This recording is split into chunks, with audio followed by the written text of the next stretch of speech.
حاليا بقرية رملي بسال الغاب. هذا الدمار اللي شايفينه وراي هذا مو دمار قصف من ميليشيات الأسد، هذا دمار بالمهدي وبالقزمة. ميليشيات الأسد دمرت كل شيء، سرقت كل شيء، حتى الأسلحة والحديد والأسلحة سرقته. هاي شجرة التين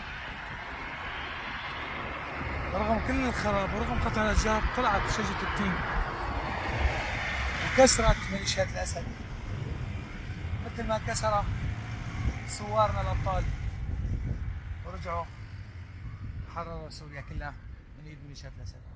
هاي التين يتحدث